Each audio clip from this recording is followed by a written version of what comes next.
Hello, we're here with the RIST Forum at IBC. RIST is an initiative that started about 7 years ago. It stands for Reliable Internet Stream Transport. And we have two groups within RIST. We have the activity group.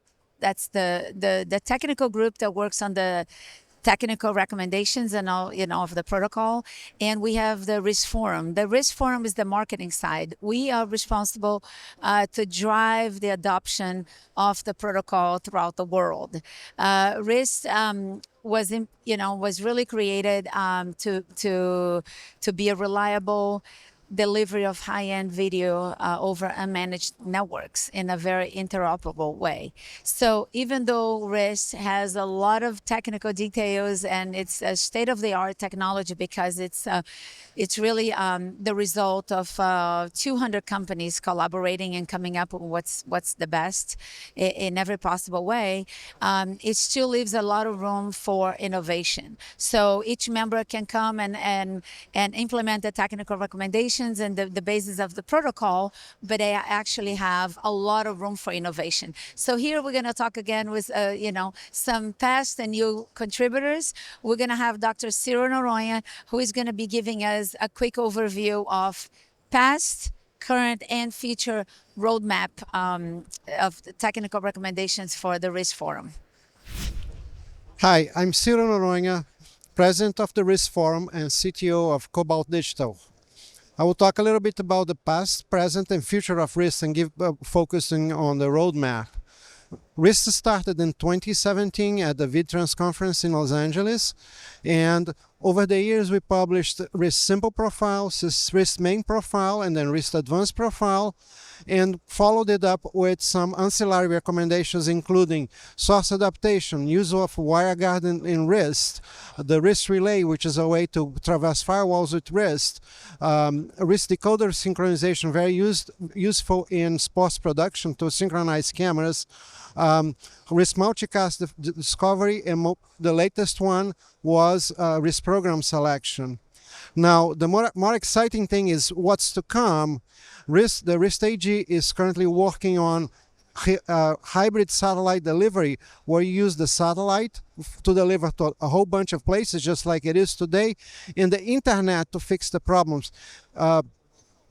This is very important with 5G and a C-band delivery, because 5G is encroaching on that, so you can still use it, or to combat rain fade on KU band. After that, the RIST AG is going to be talking, working on control, on how to control unified control for RIST systems, and we'll do a white paper on recommendations for best recommendations for implementation. Even before RIST existed, Cobalt had a solution pretty much standards based for reliable transmission over the internet. When the RIST AG started, we saw that as an opportunity to be part of something, to be part of a common industry specification for interoperability. So we went all in, we contributed our technology, and we are part of that, of building that into RIST. And we converted our products from the protocol we used, which was essentially almost the same thing as RIST, to be RIST compliant. On that, we contributed our expertise, and we also learned from the other people who are doing this for a long time, just like us. And from that on, we built most of the features of the RIST specification. One of the most important ones is the source adaptation, which we have in our encoders and decoders, is the ability for the decoder to tell the encoder, I have network congestion, please reduce the bit rate. Network congestion has ended. We can increase the bit rate now. So instead of glitching, you have a stable signal all over the place. This has been available in Cobalt products for a long time, and we think it's very important to be part of an organization like RIST, to be contributing back to the industry. We work day to day with people who compete with us in the marketplace, but we do that for the best of the industry and for the best of everybody, so customers can mix and match products. So it's very important to be part of this ecosystem for us, and that's our story with RIST. Hi, now we're here. I'd like to introduce Mr. George Berry from Global M, and he's going to let us know why they implemented RIST and how is it going for them. Thank you. Hello, my name is George Berry. I work with Global M, and we have software-defined video network that has been made with a certain philosophy, the philosophy of being agnostic for the terminal equipments. We work with anything in any format and are able to make it function with anybody else. And we are agnostic from the point of view of the clouds, so it can operate on anything. In that philosophy, that basic philosophy that we have developed, it was obvious for us that RIST was one of the protocols we should support to maintain that complete flexibility.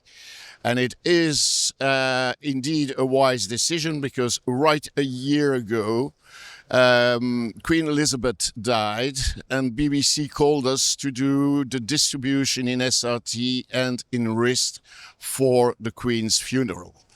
There were Canadian takers that were in RIST, and we were very happy to have taken that step of participating to the RIST Forum. I'm here to introduce Mr. Miguel Cristobal, who is the General Manager for SAPAC. He's going to share with us why he joined the RIST protocol, the RIST Forum, and how the protocol is going for him. Thank you.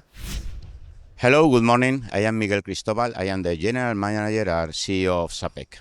SAPEC is a company that develops solutions and products for the video transportation. And then we are specialists in video encoding for professional markets. One of the questions that we have is why to use RIST? For me, RIST is a very smart solution to transport video over internet.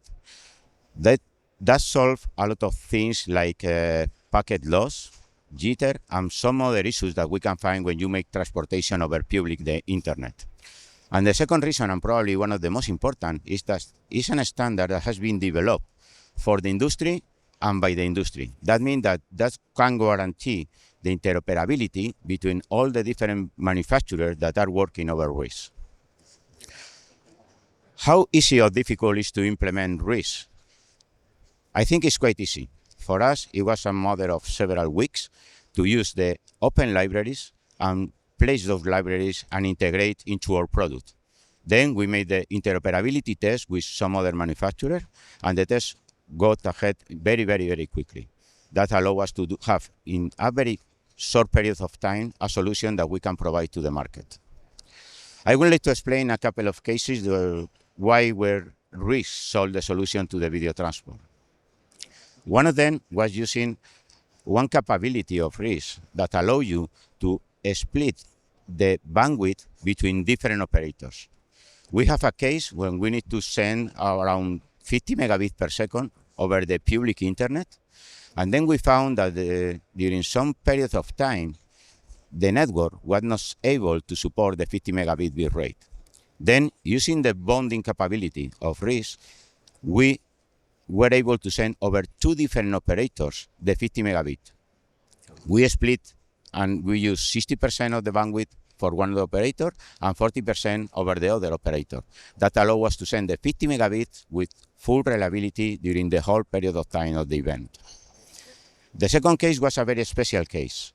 In that case, there was no public internet. There was a LAN network between two buildings on the same customer. We don't know why, but when they tried to send the multicast, the network was not able to support the bandwidth that we needed. Then, instead to use the standard SENTI 2022, we decided to use RIST. And RIST was able to solve the problems of the network and guarantee that the transport between the two buildings was able to do it. I hope this experience was helpful for the people, and this is one of the main reasons we are using RIST. They solve problems, it's reliable, it's secure, and it's interoperable. Thank you.